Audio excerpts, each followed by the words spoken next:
नमस्कार सहेलियों, स्वागत है आपका YouTube सहेली चैनल में। फ्रेंड्स, आप सभी की रिक्वेस्ट, आप सभी के सवाल मेरे लिए हमेशा महत्वपूर्ण होते हैं और मैं कोशिश करती हूँ कि जो बहुत ही महत्वपूर्ण सवाल है उनका जवाब दूँ।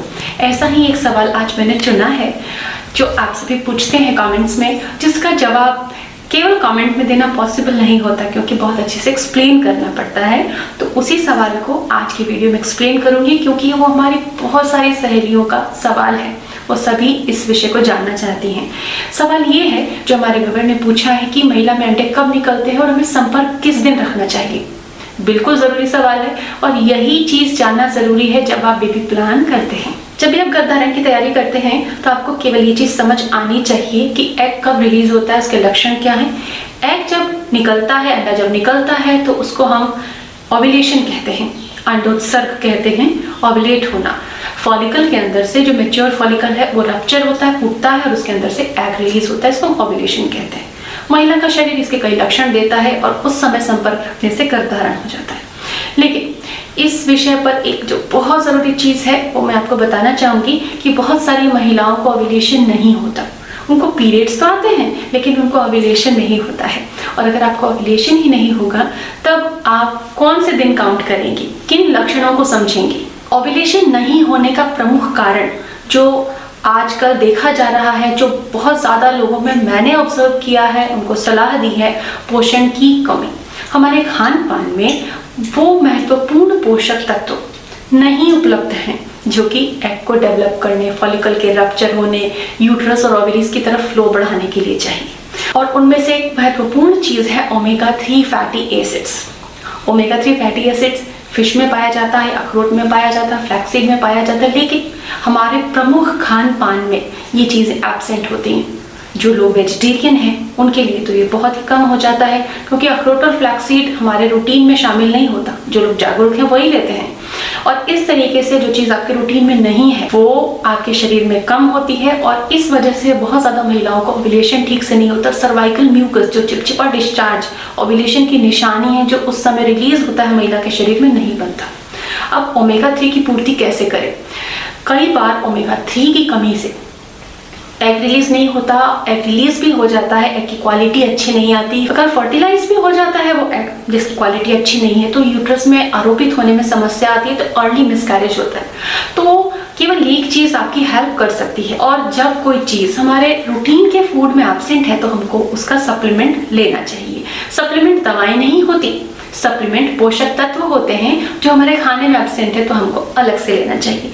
ऐसा ही एक सप्लीमेंट आपके अंडे ठीक से बनाने के लिए जो आपको लेना चाहिए वो है ओमेगा 3 और मैं आपको सजेस्ट करूंगी एनवेडा omega 3 fish oil capsules. Friends, omega 3 capsules आपको पीरियड के पहले दिन से लेना स्टार्ट कर देना चाहिए। 1-2 महीने आपको जरूर लेना चाहिए। इसके अंदर EPA और DHA बराबर अच्छी मात्रा में पाया जाता है जितनी आपके शरीर को जरूरत है। इसको लेने से आपके ओव्यूलेशन नियमित होता है। एग की क्वालिटी, कहते हैं कई बार कि शुरुआत में ही मिसकैरेज हो जा रहा, बच्चे में हार्ट बीट नहीं आ रही है, ब्लाइटेड एवम की प्रॉब्लम है, तो ये सारी चीजें एग क्वालिटीज हैं। एग क्वालिटी को ठीक करने के लिए ओमेगा 3 सही मात्रा में लेना चाहिए। EPA DHA जो कि एनवेडा ओमेगा 3 कैप्सूल के अंदर मौजूद है वो ICMR की गाइडलाइन के अकॉर्डिंग RDA के प्रोपोर्शन में है और इस ओमेगा 3 कैप्सूल के अंदर कोई भी साइड इफेक्ट नहीं है। जैसे कि ओमेगा 3 के सप्लीमेंट्स में हैवी मेटल्स होते हैं जैसे कि मरकरी, तो इसके अंदर वो भी नहीं है क्योंकि प्रमाणित जगह पर प्रोसेस की हुई है। ओमेगा 3 फैटी एसिड लेने से आपके सर्वाइकल म्यूकस अच्छे से बनेगा, आपकी ब्रेन की फंक्शनिंग इंप्रूव होगी। साथ ही जब आप कंसीव करेंगी, सपोज आपकी क्वालिटी अच्छी हुई ओमेगा 3 लेने से और जब आप कंसीव करेंगी तो बच्चे के ब्रेन के डेवलपमेंट में ओमेगा 3 बहुत ही महत्वपूर्ण होता है। इसीलिए गर्भधारण की तैयारी कर रही हैं और आपकी डाइट में ओमेगा 3 कम है या एब्सेंट है तो आप सप्लीमेंट जरूर ले लीजिए। मेरे द्वारा बताया गया प्रोडक्ट अगर आप खरीदना चाहते हैं तो नीचे डिस्क्रिप्शन में लिंक है, वहां से जाके आप ले सकते हैं। ये सॉफ्ट जिलेटिन कैप्सूल्स होती हैं और इनको दिन में डेली 1 लेना होता है, खाना खाने के बाद आप कभी भी ले सकते हैं। तो अब हम बात करते हैं ओव्यूलेशन की। इस बताए तरीके से आपका ओव्यूलेशन ठीक होगा, सर्वाइकल म्यूकस ठीक हो जाएगा, ठीक से बनेगा और स्पर्म एग तक पहुंच पाएंगे।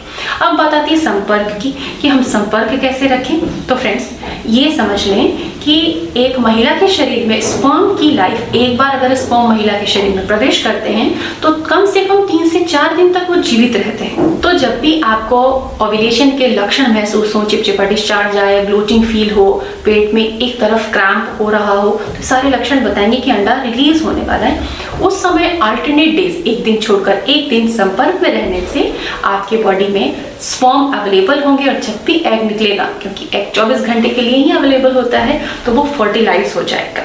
तो पीरियड के बाद आप अल्टरनेट डे, जैसे ही महिला का पीरियड खत्म होता है उसके बाद अल्टरनेट डेज आप कांटेक्ट में रहें अगले 10 दिन तक, कम से कम 10 दिन तक। अब इसमें छोटी साइकिल वाली महिलाएं, बड़ी साइकिल वाली महिलाएं, हमारी सभी तरह की साइकिल्स जिनकी है वो कवर हो जाती है। तो अगले 10 दिनों के लिए आप बराबर कांटेक्ट में रहें। अल्टरनेट डेज रहने से स्पर्म क्वालिटी भी मेंटेन हो जाती है और स्पर्म का इनफ्लो भी बॉडी के अंदर रहता है। तो इससे आपके गर्भ धारण की संभावनाएं बहुत ज्यादा बढ़ जाती है। ये एक सही तरीका है, ये एक बेसिक बात है और गर्भ धारण की तैयारी की सबसे पहली जानकारी यही होती है। उम्मीद करती हूँ कि हमारे सभी व्यूवर्स को ये जानकारी अच्छी लगी होगी। जो सहेलियां ये विषय जानना चाहती थी, समझना चाहती थी, उनको भी उनके सवाल का जवाब मिल गया होगा। ओव्यूलेशन को कैसे ठीक करें ये भी उन्हें समझ में आ गया होगा। मिलते हैं अगले एपिसोड में। अपना ध्यान रखें। Take care. Bye bye.